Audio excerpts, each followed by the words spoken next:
Let's just be honest. It is harder than ever to get visibility on social media. There are more people getting on every day. There is more content going on social media every day. But the large majority of people are actually trying to bring the time they spend on social media down. And what this leads to is a very simple supply and demand issue. So how do you get seen on social media when the algorithms are overrun?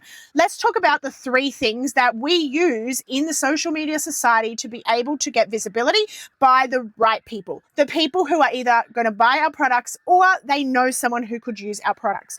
Number one, we talk about content. Now, this is the one you hear everywhere. Just post more content, viral hooks, trending audios. But here's the thing. We want to create content that is quality content that is not rushed, that does work with each of the platform's preferred content, but we want to be able to create content that is fast to create and simple. Here's the thing, if you want to sign up to be a content creator, you can learn all the editing hacks and all the viral trends and all the different camera angles, but if that's not why you started your business and that's not how you want to show up on social media, you need to learn systems that allow you to produce content faster, systems that allow you to bank content for the days when you don't feel like it, and content that you can reuse over and over again, just tweaking certain things. The next thing that is become more important than ever on social media is a personal brand. People want to know the faces behind the brands and the products that they're showing for. This is the way that you differentiate yourself, what you stand for, what you stand against, your stories, your way of doing things. This is the reason that people would choose you over maybe someone else that does your thing. We also want to solve specific problems. A lot of the content that's not getting visibility in the algorithm is because it is not specific enough for the algorithm to know what the content is about and who it's supposed to get to. So when we start to think about SEO optimization and we start to think about answering the questions that people are asking, and we start to think about, instead of trying to solve 5 different things, we get super specific on one thing. Now the algorithm has a better chance of understanding the topics and what our content is about, so that it can try to push it out to the right people. The next part of this is conversations.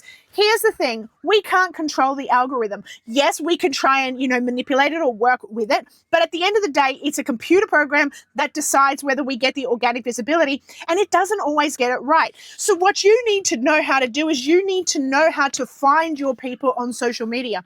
That's what we need to show you. How do you specifically look for your dream type of client? Who do you interact on? And there are 2 different types of people that we're looking for when we are looking for our dream clients on social media. Number one, we obviously want the person who could potentially be a client. But number 2, the best person to look for on social media is the person who could potentially be your client, but also has a list of your potential leads and clients already gathered, that if you were taking the time to build a relationship with them, they would refer you to their list. So we want authentic conversation starters. Here's the thing, there are a lot of people that are snooping comments that you may never even see, but they're reading the comments on your posts and all different creators' posts. We also want to be the person who is in the comments, because I've often had the thing said to me, oh, you're just everywhere. No, I'm just everywhere where you are, because I know how to find my people and I know how to engage so that I get seen. It also helps other business owners when we're commenting on their content, because not only does it help them get visibility, it helps you to get seen by the author of that post, but also anyone who's commenting or engaging on that post. We want more people to see us, and we can't control the algorithm for the content part of it. But what can happen is when we are authentically engaging with people, whether it be in the comments or maybe we're answering stories, and we're doing it in a way and we're getting into inboxes in a way that's authentic, real, and not spammy, guess what happens? People start to like us. People start to know us. People click on our names, and now we are getting our content seen by more people. This is where it all comes back to referrals. So conversations is the one part that we can actually control. Then the final thing, which is the most important thing, obviously, if you're on social media with a business and you want to make money, and that is conversions. And what we want to do in the conversions part of it is we want to be able to say we only get 200 views. We want to keep increasing our conversations and getting better at content, because let's just be honest, it takes time to get content right. It is a skill set all on its own, and it's not necessarily your message, and it's not necessarily your content. It just might be the way you're packaging it. For instance, unfortunately, yes, it might be your hook. It might be that you need visual things in it. It might be a ton of things that takes time to learn and tweak for your audience, because your audience is different to my audience, which is different to someone who has another type of audience. So that takes time to tweak. But what we want to do is we want to try to increase the conversion rate from views to leads to buyers. And then what we want to do is when we have buyers, we want to try and increase the average amount of money that they spend with us. There is a huge myth out there that you need 10,000 followers if you want to make it, but that is simply not the truth. If you want to have a six-figure income, what happens if you had 52 people that spent $2,000 with you over a course of a year? What happens if you had 100 people that spent $1,000 with you over a course of a year? You do not need huge amounts of followers. What you need is loyal, raving fans and engaged audience who will literally buy from you, and not just buy once, but buy numerous times. So our goal is then to turn our views into leads. And there are systems with automation and strategies that I'm going to teach you how to do this, so that you only get 200 views. But if you can get the conversion rate up on those views, you could get potentially 20 leads. What happens if you turn those 20 leads into 10 buyers? And then you turn those 10 buyers into, say, $470 as your first step. And we talk about all the sales system and the really simple tech that can make this a possibility. Now you've created an extra income stream in your business. And then what we do is we talk about, well, how can we take these 10 buyers and take it from $470 and maybe make it $900? These are strategies that we use to increase the average order value that people spend with us. Then the final part of this from a mathematical perspective is we want to increase the lifetime value of a customer, which means they might spend $300 when they first come to us because they bought the first thing and the second thing and the third thing. But then what we want to do is how can we keep them spending over the course of time so that we increase the lifetime value of a customer with you? Because if you have someone spending every month or you have someone spending every year, now in order for you to grow, you just need to increase the number of people and increase the retention rate. And that's a whole strategy that I won't get into here. But then we want to talk about free lead magnets. A large majority of people are not opening them. And of course, we want to grow our email list. But we want to grow our email list with people who are actually willing to take their credit card out and put money on the table at some point.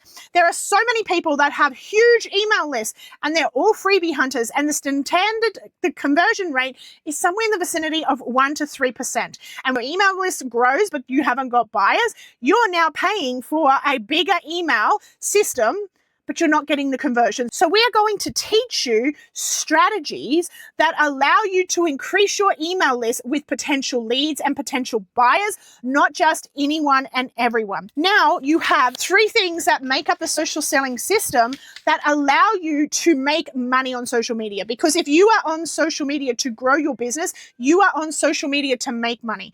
And we are going to cover each of these things. And the amazing thing about the Social Seller Society is everything is chunked down. So if you are someone who needs to convert from your stories, we have a whole stories module that is focused on conversion. If you're someone who needs to understand the basics of the algorithm that never change, the weight of the pillars change, but the actual 5 pillars never change, then we have a program on that. Everything is broken up into problems and solutions for that problem.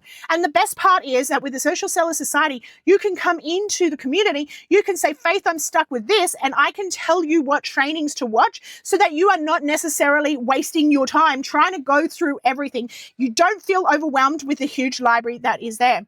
The other amazing thing is we are going to have co-working sessions, because here's the thing, content changes. It's not the message that changes, but the type of content changes. If you think about it, Instagram has gone from single images to reels to carousels to reels again. So sometimes the way that we put our method changes per different platforms, but that is something that we need to do dynamically. So we have co-working sessions.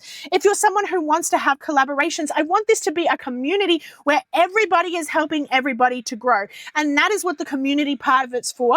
And the other amazing thing is we have weekly Q&A threads. So if you get stuck, you can go, I was in this lesson, this is my problem. And between Thursdays and Saturdays, I will come in and either answer you in text or video, depending on the depth of it. So you are getting your questions answered by the person who created the training, not by no one and not by people who have joined a program and maybe are just as confused and overwhelmed as you.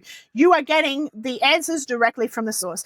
If you're someone who is interested in stop trying to piece it all together, if you are someone who wants the person who created the course, the person who's in the ditches with you, that's testing and trialing this concepts out, who is actually working in the trenches with you, then join the Social Seller Society. I would love to have you in, and I would love to help you to be able to grow your social media sales, not the vanity metrics, but to grow your visibility with the right type of people, to grow your conversations so you have potential of connections and collaborations, and of course to grow your conversions, because if we don't grow our conversions, at the end of the day, social media will feel like a complete waste of time that we don't want to show up on. I'm excited to work with you in the Social Sellers Society. See you on the inside.